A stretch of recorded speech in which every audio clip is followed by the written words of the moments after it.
you coined the term poop box. Was it a poop box, would you say, Becky? No, I think you said it was a poop show. Poop show. But you can interchange it anywhere with the other word, right? That company will be a poop show for 5 years as they try and struggle to I didn't even realize they had to get all these government approvals. It is a nightmare from hell. If you wanted to dream up a place to go if you've been bad on earth, it would be go work at this company. Paul, how many Renaults you got?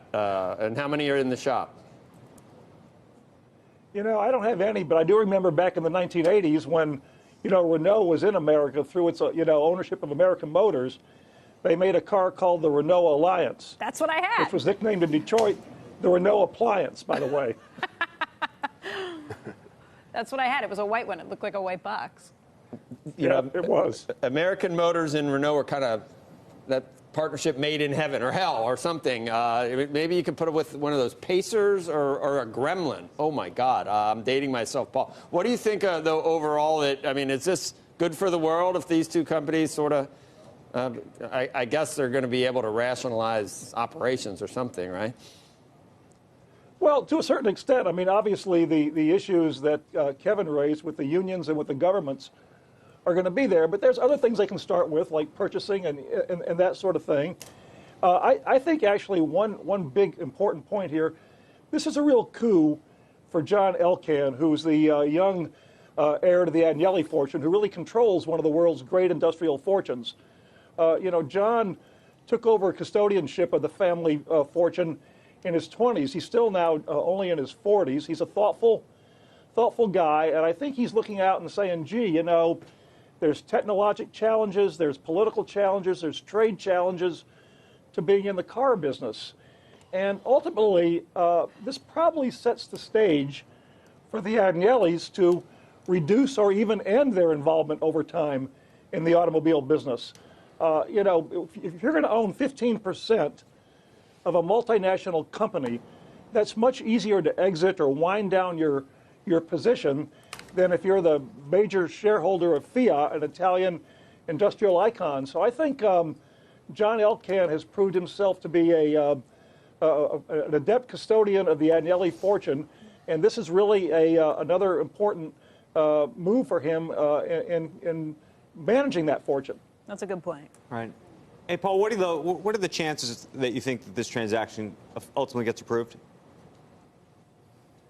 Oh, I think all the signals are pretty high that it is approved. I mean, when the Renault management says, we'll think about this, quote, friendly offer, and they call it a friendly offer. And also, don't forget, Renault is feeling a little jilted by Nissan right now.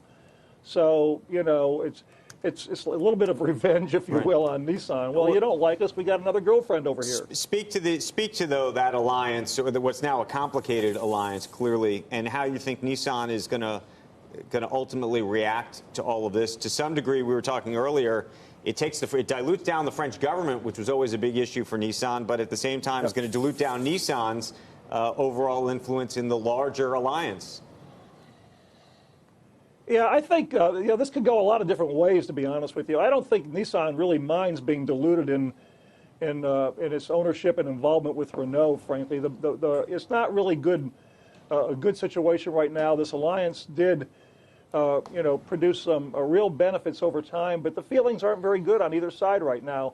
So I think that, to the extent that this gives Nissan a way to sort of wind down or reduce the alliance, maybe to focus it more on just a few cost-saving issues, Nissan might actually sort of welcome that.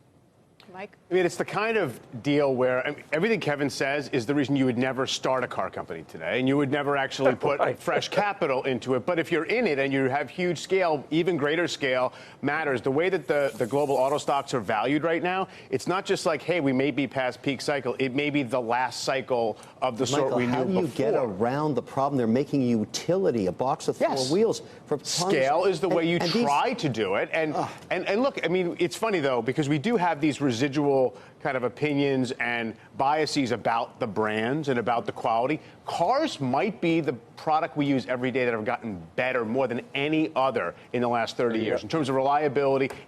So the platforms work, and if you just can bolt more volume onto them, they probably could be okay for a while. But are they going to be true to their word and not cut capacity? Because the world wants less auto capacity. Well, that's true to the governments, too. Fix it again.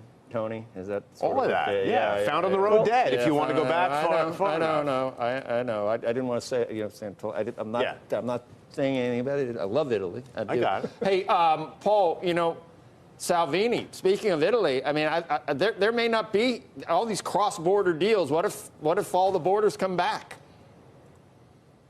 Well, it's one of the things that's really interesting is that in Europe, politics and business seem to be going in different directions. Right, that's what I mean. On the political front, there seems to be a feeling abroad there for less, quote, Europe united. Countries more wanting to go their own way with nationalist movements, that sort of thing. I mean, the messages out of the European Parliament election were mixed, but that's certainly one strong thread. Meanwhile, you have, Peugeot acquiring Opel and Vauxhall from General Motors, and now you have this cross-merger deal. So, as usual, Europe is kind of confusing and baffling and going in several directions at once, but it does seem to be the politicians and the business people are taking opposite tacks right now. Phil, you had some comments too, I understand. I think the one thing that people need to keep in mind is, while I understand what Kevin O'Leary is saying in terms of, as an investor, do you really think you're going to see these investments grow, let's say over the next 5 years, as much as other areas where you could put your money? What you need to keep in mind from the perspective of the automakers, they need to do these types of mergers and get bigger in order to grow their war chest, because they're going to have to make massive investments in autonomous vehicles over the next 5 to 10 years. And who knows how that's going to pay off, whether it will pay off. But you'd rather be in a position of strength in terms of size and volume of sales in order to feed into that investment than you would want to be where they are currently, which is big, but not big enough. All right, Phil, Paul Ingrassia, thank you. You, Mike Santoli, you go with the found on the road dead. There was a fix or repair daily. Was That's right. the other one? Before, yeah. Yeah.